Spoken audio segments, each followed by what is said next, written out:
packaging, there is that perfect balance in the beginning. That again, we always say this: you can't.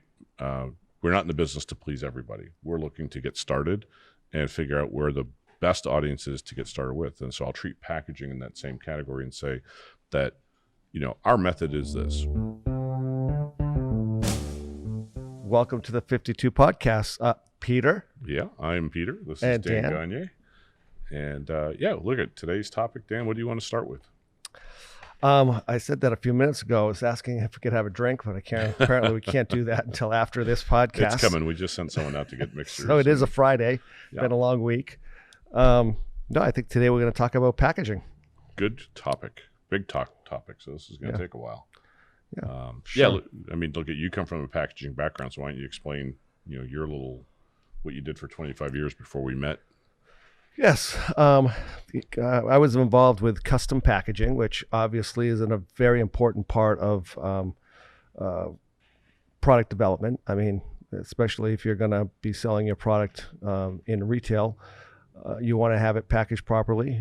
You want it to capture a customer's interest, a potential customer's interest, and generally you have a few seconds to do that. So if they can't see the product, the next best thing would be to review the packaging and have it stand out.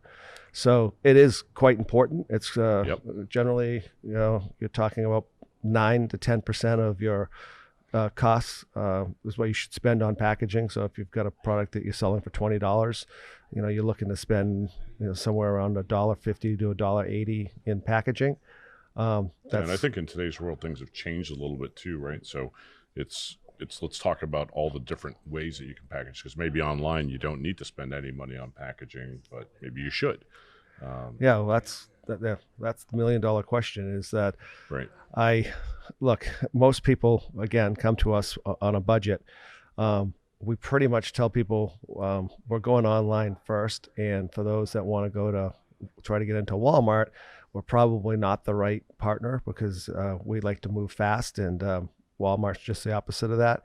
But if you are going to go into Walmart or Target or Home Depot, you're going to need beautiful packaging for that. And that's going to cost money. It's going to take away margin. So again, we like to utilize Amazon's packaging, right? You're paying the Amazon fees anyway. You might as well allow them to drop it in one of their boxes. We've already sold the product online, so we sold it without the packaging in most cases. And it saves you money. And then as you start to build up your online sales, then you start getting interest at the retail level. That's the time to maybe spin and pivot towards some nice packaging. Well, I'm going to chime in here because 5 years ago I knew zero about packaging, right? So again, as we were building 52 Launch, here's what I learned. So I'm kind of more on the consumer side. If someone came to hire us, so the first thing you realize is that the bulkier packaging is, shipping something from, let's say, it gets manufactured overseas. Right. If you can fit it all into one tight package, crunch it down and smush it, you can obviously fit more into a box, a container, and get more here and bring your cost down. So I call that freight efficiency. That doesn't always translate into good for retail, right? Or good for the product. Even if you have a soft goods and you crunch it down as tight as you can and it creates creases or something that causes damage to the product, that's not a good thing. Right. So I think, there's a balance between how do I get it freight efficiency to get it here, but then how do I maximize that retail appeal so that if someone even bought it online, they see and feel like they bought it on the retail presence. So you have to give some of that element. To me, really, the online question comes down to, are you going to be about cheap or are you looking for experience, right? So here's your choice. Does someone just happy to get the product and doesn't care, and they throw the little cellophane wrapper or Ziploc bag away, and that's it? Or are you going to be that client that's looking to build your brand by putting it in a nice box, perceived value, value, a nice little note inside the box says, hey, thank you for purchasing, here's a 20% off discount. It's those future considerations that I always say this, it's so easy to sell somebody something one time. It is so difficult to have them come back, refer. And when they do those things, that means you're not selling anymore. It means you're providing a service of value to people. And that's definitely in the experience. So online, you really have that one shot that when someone opens it, think about it, it's an unboxing, right? It's one of the most popular things that you see on on social media today. Well, if everybody is unboxing and getting that experience for the first time, it's a lasting impression where they're going to share that information with you. And I think you have to really focus on giving something that's shareable, something that people want to share with their neighbors or friends and other people on their social media, influence space, even small levels. And again, I think that's, we talk about product to product. I mean, there are some things that just don't need expensive packaging. If you're selling a T-shirt, custom Right. T-shirt, for example, cellophane bag, and that's it. You don't have to get crazy with a T-shirt. But if you're selling a device that sells for $60, the consumer might want to see it in a nice package. Because again, the other side of it is, I think you were going to say it, is that could be a gift for somebody. So if it's a gift for somebody, then you're going to want it in a nice box because you're going to be sending that back out to them as well. I was just going to say, a $5 T-shirt, I'm expecting it to not even have a cellophane bag. Right. If it's a $10 T-shirt, maybe it's got a cellophane bag. If it's a $60 T-shirt, it better have some value to it. It's it's going to be something that I want to experience. Maybe it comes with its own carrying case. Well, maybe it makes you look 25 pounds lighter. Yeah, that would be. By the way, if there's anybody out there that has that type of technology, come see us. The sweatshirt. So let's go back to the first one I had in terms of freight. Okay, let's maybe define so people can understand what. So freight isn't shipping. Freight is where you are going from your manufacturer to a warehouse. Correct. Right. So that is container, cargo. What do we need to look at in terms of, and you taught me this. So it goes from a case pack to a master carton, and then it gets palleted. Correct. And I think this is, again, when you're ordering large volume, you have to start thinking in these terms. So let's talk about what's a case pack, Dan. So generally, you want to keep things 12 to 24 to a case, and then. And I say that because if you have the luck to get it into a retailer, a store is not going to take more than 12 pieces or 24 pieces at max.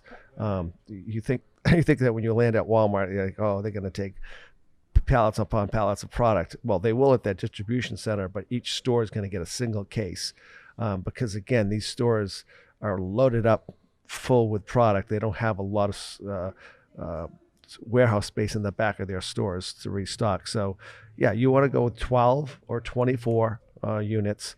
Of course, that goes, depending on the size of that packaging, that'll go into its own master carton, and they might be 2 12-packs or 2 24-packs that create a master carton, and then it goes onto a pallet. Right. And so let's talk about why this is important, because it sounds like, it doesn't matter. It just goes into a box, right? I'll volunteer and ask a question to the audience. How many of us received a package that has been through some sort of shipper that comes completely destroyed or beaten around or kicked around and dirty, right? So again, this type of packaging, we're not talking about this packaging for anything more than protection and making sure what's inside arrives in safely. Now, imagine this in a container or a cargo ship or in a cargo transport. How badly do these packages get beat up? Yeah, well, they do, but hopefully not too much. I mean, it's again, we shrink. Well, our manufacturers shrink wrap the pallets for protection, but it really depends on who's handling it, and that's the unknown. I mean, you've got some people who take pride in their work, and others that don't. They use a pallet jack and they push the pallet forks right through the packaging, and it's all damaged. I mean, it happens, but. So the point that I was trying to make is that if you don't have it, it's even worse. Oh, so, absolutely. This is a necessary evil if you are doing any type of transportation of goods, that you've got that extra layer of protection. Right. And then there's also, you have to back up. The difference between freight and shipping is now you have to think about how the individual item gets shipped out if you are an online retailer. And you're right, if Amazon's doing it, less headache. They're going to supply the box, and so your retail packaging just goes into an Amazon box and gets sent out. We've all experienced that. But and of course, Amazon gets the branding component of that, and we lose the branding component. Right. And so you have to balance: is it worth it? And and again, we talk about this in pretty much every segment. It comes down to budget. It's like, how much do you have budgeted for this, and do we want to turn a profit on that first order? When I say first order, that first order that we place with a manufacturer. Sometimes it's 1,000 pieces, and that's why it's very hard to make a profit on 1,000 pieces, because you're not buying at the optimal discounts at 1,000 pieces. You're merely testing, and if you can break even, you should be pretty happy, because that next order is going to allow you to be more cost effective across all fronts. So, yeah, I'm a proponent of letting Amazon continue to reap the benefits of branding their packaging, because it's free, or it seems to be free. And as you grow and scale, then you can custom create your own packaging and have your own brand, Yeah. be prevalent. So I'm going to just go back and touch on a point that you just kind of brought up there. And to me, let's define so again, everything does come down to budget, but look at, if you're going to be in business, you can't just think of like being budget conscious. You have to look at what's bad for the budget and what's good for the budget. Meaning there's good budget, meaning if I spend $3 on a package and it improves the value of my overall product by $10, that's a good investment. Yeah. Right. But bad investment is like, if I don't need it, or if that experience isn't there, then, you want to make it as cost effective. You also have to consider that if you're shipping something, meaning last stage, last mile is what they call it, meaning from Amazon to wherever, from your Shopify site to the end user, you have to be very considerate of how big something is to ship, what it weighs for, domestic carriers, for, again, USPS, UPS, and FedEx. Right. And just staying within their confines and understanding where their most efficient rates, where you can get their most efficient rates for shipping something out, is super important. Right. Very weight sensitive. So we really have to drill down deep. And we have a whole department that does that and does a great job at making sure that we stay in the maximum zone for the best pricing. But getting back to what you had said about perceived value, I mean, if you have a chance to go to lobsternativity.com. Lobster Nativity Scene. Yeah. Is it lobsternativityscene.com? And you can look at their packaging. It's a package that costs an additional $5, which is relatively expensive, but the perceived value is much greater. I mean, probably 4 times that, because it's a very unique packaging that gets reused. It's part of the actual display. Yeah. So it's something that it's a storage kit. It's a display unit.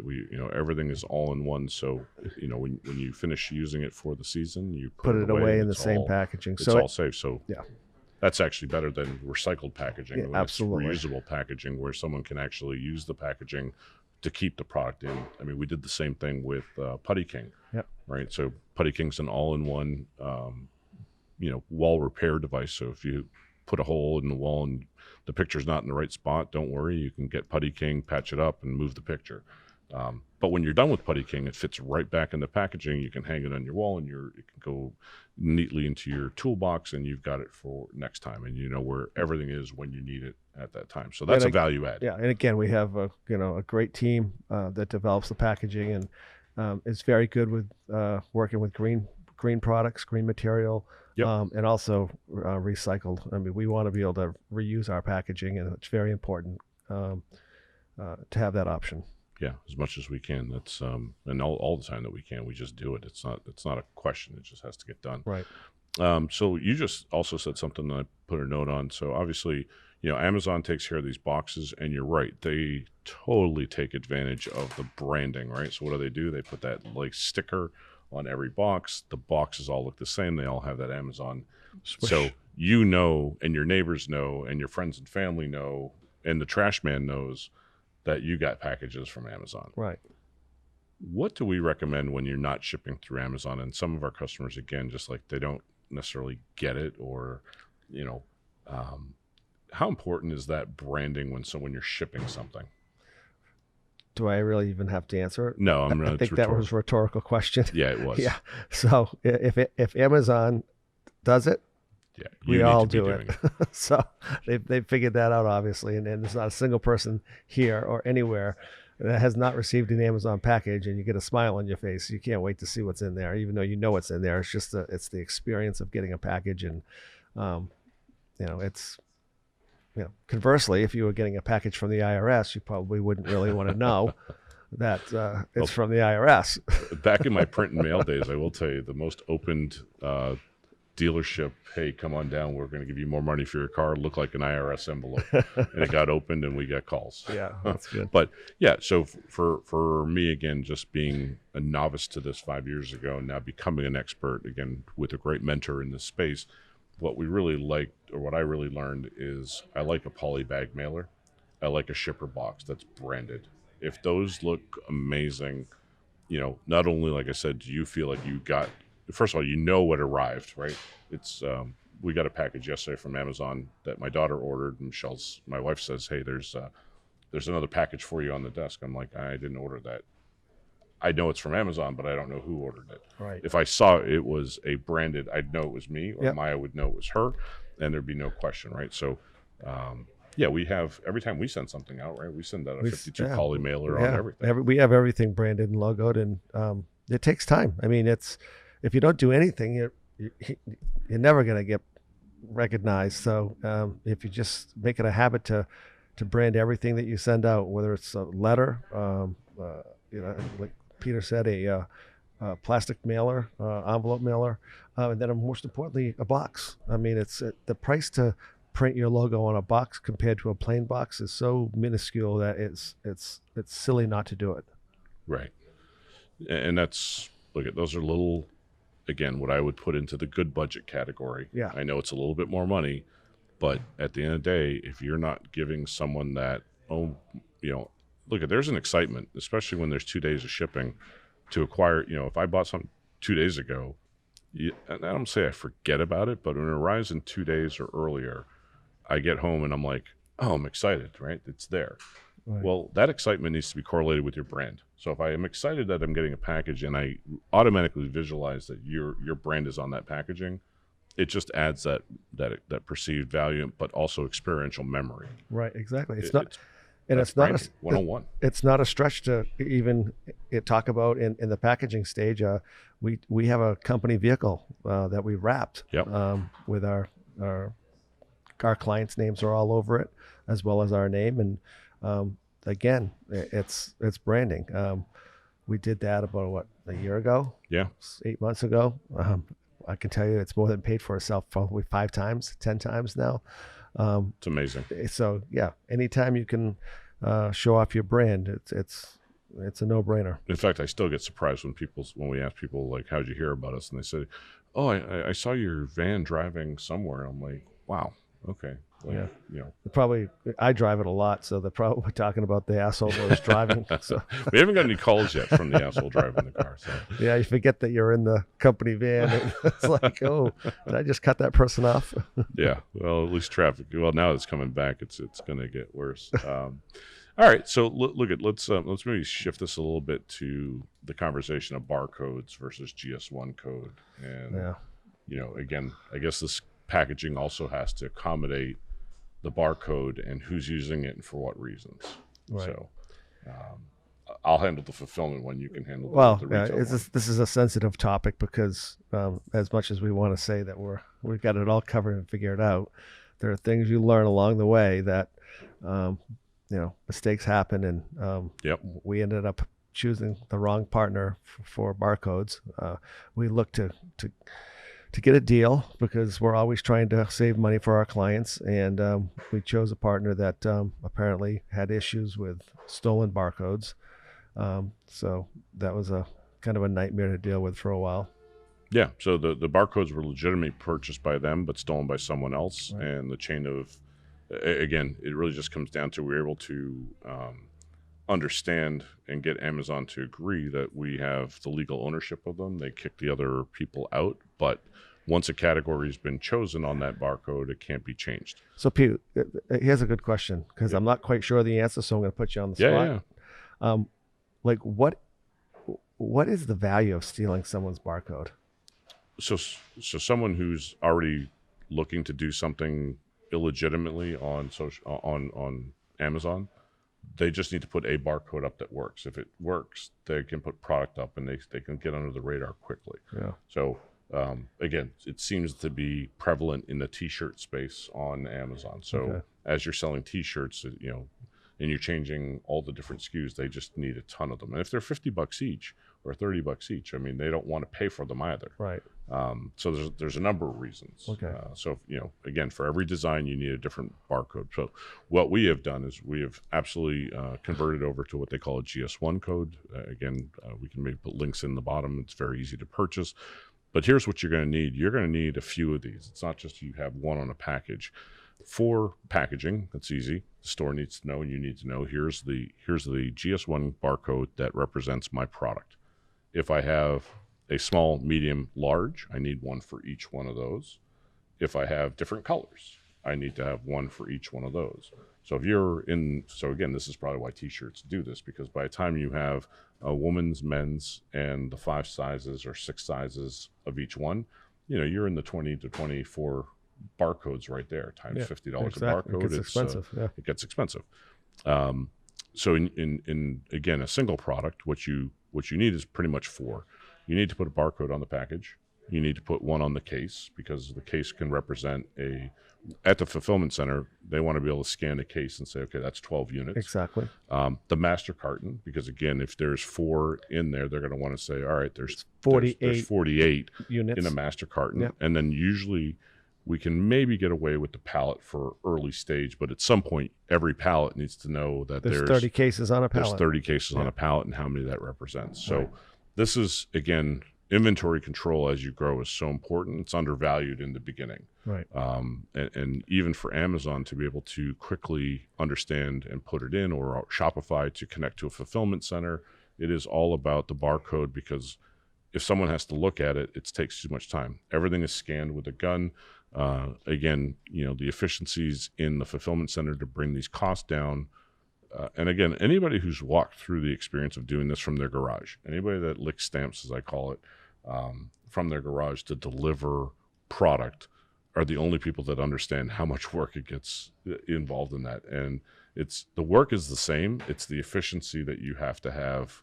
And barcodes are certainly designed specifically for that efficiency, to manage a lot of inventory and make sure the right thing gets shipped out to the right person in the right quantities.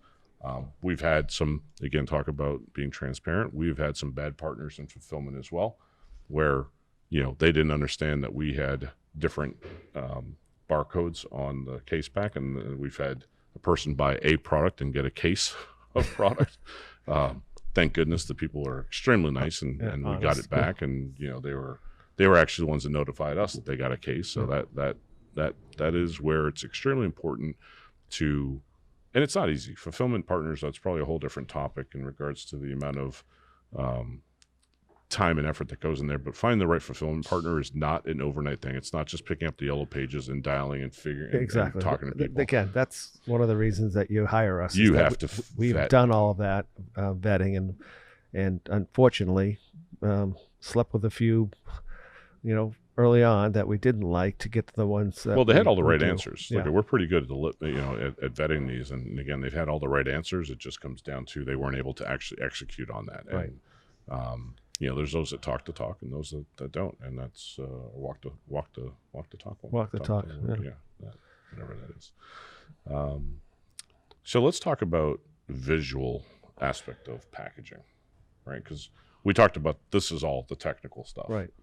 How important is the visual aspect of a product? Well, it's on a packaging. the most important. I mean, it's packaging. You've heard the term, or if you haven't, you're going to hear it now. Packaging sells products. I mean, there's no way around that. It's your packaging is everything when it comes to selling your product. And I think that we've all learned that Apple's simplicity has proven that just that simple look and a lot of people have copied Apple's packaging, and it works. There's certainly nothing wrong with stealing their image a little bit and coming up with a very simple package. But those that need to be more visual, and there's a lot of cool things you can do with packaging these days. You can raise, you can emboss, you can do spot varnish colors, you can highlight certain areas. You can do holographics on packaging now. All of that adds money to it. But again, Peter's right. If it's going to add Put it in the value, good or bad category. yeah, if it's going to add value and you can spend $1 and make 5, then you would do that all day long. So, Right. yeah, so that's important. So I'm going to ask you a question. On packaging, if I had 50 experts review packaging, how many different opinions would I have? Yeah, 50. Yeah, Yeah, exactly. everybody has, yeah. I'll even make the statement. It is actually easier to make a product than it is to make packaging. Yeah, sometimes it takes longer It takes for us just to, as much time to Yeah. invest in packaging and how it's done as it is in making your product and building your brand. right. Yeah. Right. Now, what happens if you're a little bit wrong on packaging? I mean, are we tied to this forever? First of all, you're not tied to it forever. And secondly, the only people that know you're wrong are you and maybe a handful of people that work here. Otherwise, everybody else is seeing it for the first time, and they're certainly not critiquing your packaging. Right. If they are, then They weren't buyers anyway. they just are not the right people that are buying your product. So, yeah, that's why there are different versions. You got version 1, version 2, all the way down the line. So it's you can always make changes to your packaging, and quite frankly, you can rebrand your entire image if that's something that you wanted to do. So, yeah, nothing is forever. Right. And that's a good point because again, when you're dealing with packaging and the intricacies of it, you're always balancing. What do we say? Perfection kills profitability. We do right? a lot. So at that certain point, you have to kind of, I always call it the artist syndrome, where you just got to put the paintbrush down and go to market. Right.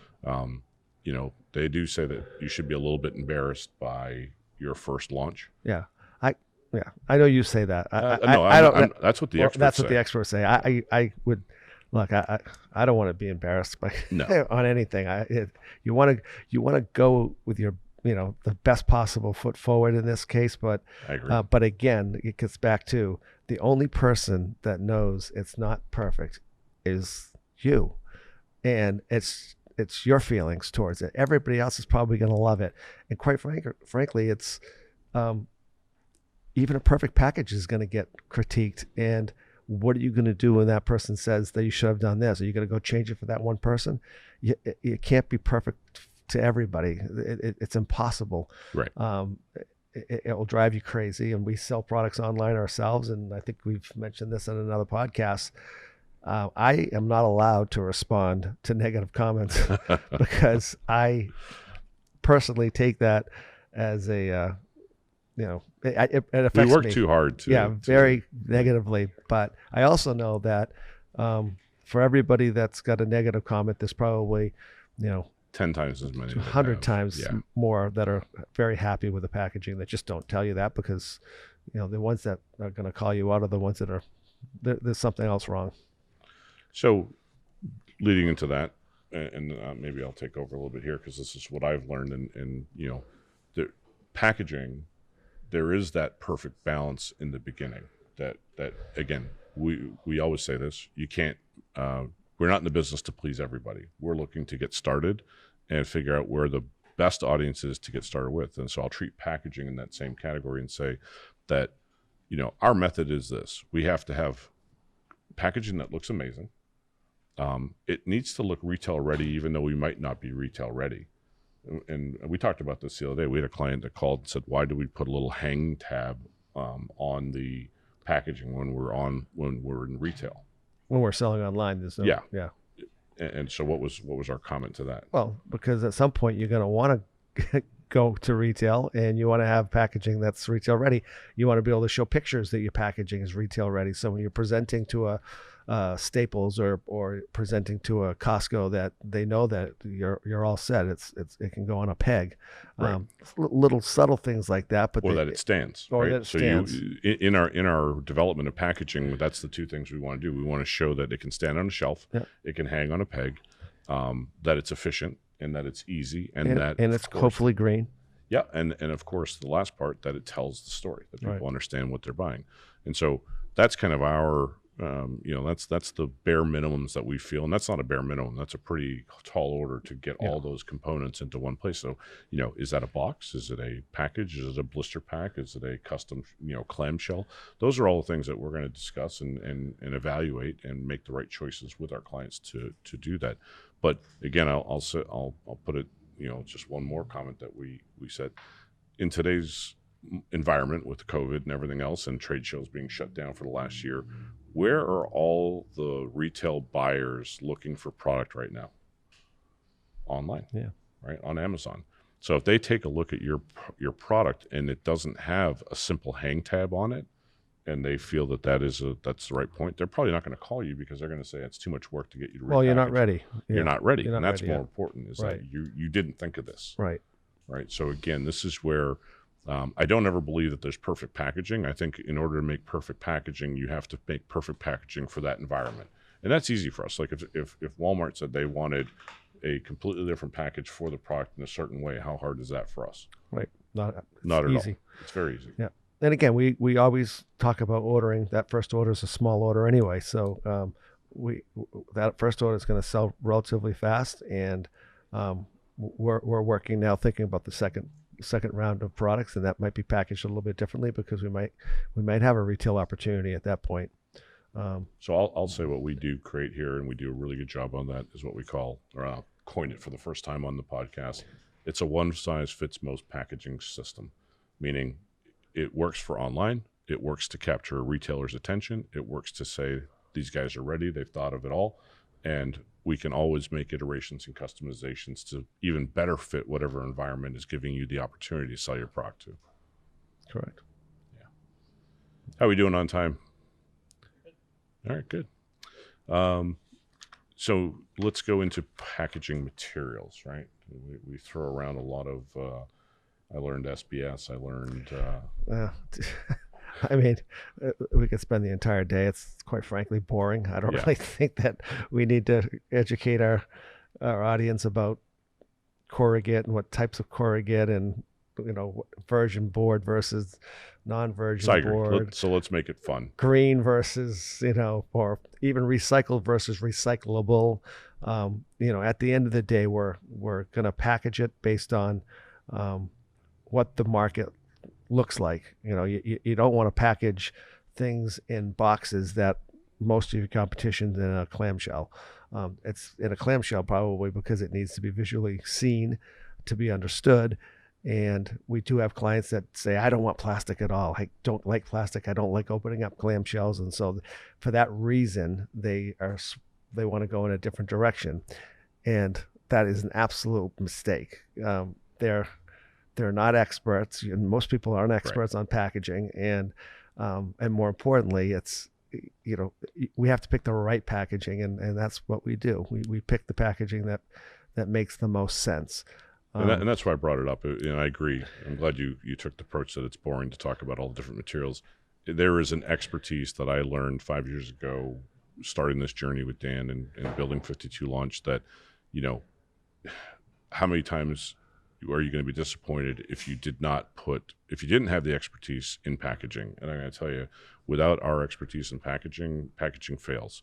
It is really a key component to just say, you know what, there's certain things that, sometimes the cardboard has to be, or the SBS material has to be a certain thickness. Those are things that you just, we now know off the bat. Right. There's certain things you just don't do. And that's more important. And I will tell you, I'll throw in this. If I see another craft package, and I know everybody says, I want to look crafty and I want to look organic. To me, craft, when you go to trade shows and you see big environments, to me, craft means you did not know how to bring packaging to market, and you chose the cheapest thing on Uline that you could and put a sticker on it. Exactly. And, for the same money or less, you could actually have amazing packaging that's still environmentally friendly, that is way better at retail and shows that you actually brought a product. And I will tell you, go take a look at myzoneblue.com, right? Organic freeze-dried dog and cat treats. That packaging should not be in a craft bag, even though that is as crafty and as organic and as, it is a great product and a great group of entrepreneurs, but the packaging looks amazing. Right. And again, it did not cost more than craft, and it's not craft, but it's recyclable, and it's just little things like that just make... Yeah, and technology today, most plastics are made from recycled material. The ones that are not, I mean, you could, PLA is a name that you'll hear out there, and that essentially evaporates very quickly over time. So when you're thrown into a recycled bin or wherever they recycle these plastics, it essentially disintegrates in a matter of days versus years. It used to be years for plastic would break down, but PLA allows it to break down much faster. So again, this plastic packaging it's a misnomer. It's recycled or it's recyclable. You know, the packaging industry is a pretty substantial size industry. It's the second largest in the world, behind the automobile industry. So they've got it right. They got some smart people developing some really great products. So after all the packaging is done, what is the one additional item that we do encourage our customers to invest in so that they can show they're retail ready? Oh, let me see. The trick question. I think it's behind us, right? Yeah. How about a point of purchase display? We call it a POP, P-O-P. A P-O-P, yep. Point of purchase display. So what that is we all seen them. It's like the cardboard boxes behind us that basically turn into a holder for your product and have a nice little header on top that show your brand. Basically what that does, it shows any retail buyer that you are ready and that you've thought about how to create, what do they call it, an end cap or a floor display? Yeah. Again, to get your product into retail, I've said this before in a podcast, if your product goes in, somebody else's product's coming out. And that space is extremely valuable. When they bring a new client in, they're generally putting them in a POP or they're putting them in an end cap. And like Pete said, when a buyer sees that you thought about putting your product into a POP display for the trade show, they know that you get it. They know that you understand where you're going to be, that you're not going to be you're not going to be down the aisle in a nice little spot. You're going to be on the floor.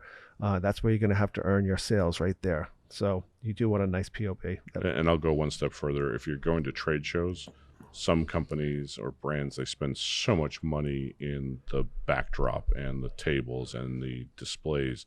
The most successful people that go with products to trade shows, either at a consumer show or at an industry show where the buyers show up, all they have to do is show up with a POP display. Right. That's it. Because it's just like you would be at a retail store. Right. If your POP and your packaging explains the story of the product, there's nothing else that should or needs to be said. Yeah. The buyer wants to know how many units are in that POP, what the cost of that entire setup is, and what their profit's going to be on that POP. And they can figure out exactly what that square footage of space they're giving you is going to return to them. So it's pretty simple. You want a nice tight POP with as much product as you can get in it, that will yield a nice return on that floor space that they're allowing you to drop that POP in. And that's really what packaging and POPs are really all about. It's about if you're on the shelf. In fact, you don't want to be on the shelf at the stores. Not initially. No. I'm putting this around. The mentality turnaround here is your product should be moving off the shelf at a rate that makes money for that store. Oh, absolutely. Right. If it doesn't, you'll be the first one off when someone else is trying to get their products in. And that's why it's so expensive to kick someone off the shelves, because if they know the travel rate of what that space is. So it's not just the packaging, it's the packaging when I see it, I like it, I vibe it, I buy it, I put it in my cart. There's a whole nother segment that we can talk about as far as getting to your product into the retail stores. It's not only do you look at we are, if you haven't figured this out yet, we're proponents of online sales. We love it. That's where you should be. You could make a comfortable living and you could grow an extremely successful business just staying online. As soon as you get to retail, it can become a disaster for you. You actually have to hire people to go into the stores and stock the shelves, because the $12 an hour stock boys are not going to fill up your shelf that's empty. You're going to have a rep firm be in these stores almost every day, and that's going to cost some money. So there's just a lot of nuances that, again, everybody thinks they want to be in Walmart, and obviously the volume's there, but along with that, there's a lot of headaches. And you can be in Walmart, but if your product's stuck in the back room and not out front. Yeah, exactly. It's happened to me. Walmart doesn't care if it's sold through or not. If it didn't sell through, whether it's their fault or your fault, you're getting the product back and you're writing them a check back. Yeah, it's happened. Yeah. So, Well, look, I think let's wrap this one up. I think, and I agree with Dan. Today was a conversation about packaging. We might have talked about retail because, again, at the end of the day, our theory is this: we are always trying to land a bigger fish, right? So it's the bigger fish theory. We need to go online. That's where we find the direct to consumer. When we look like we're retail ready, the retailers will call you. That's the bigger fish, and to have enough bait on the hook, so to speak.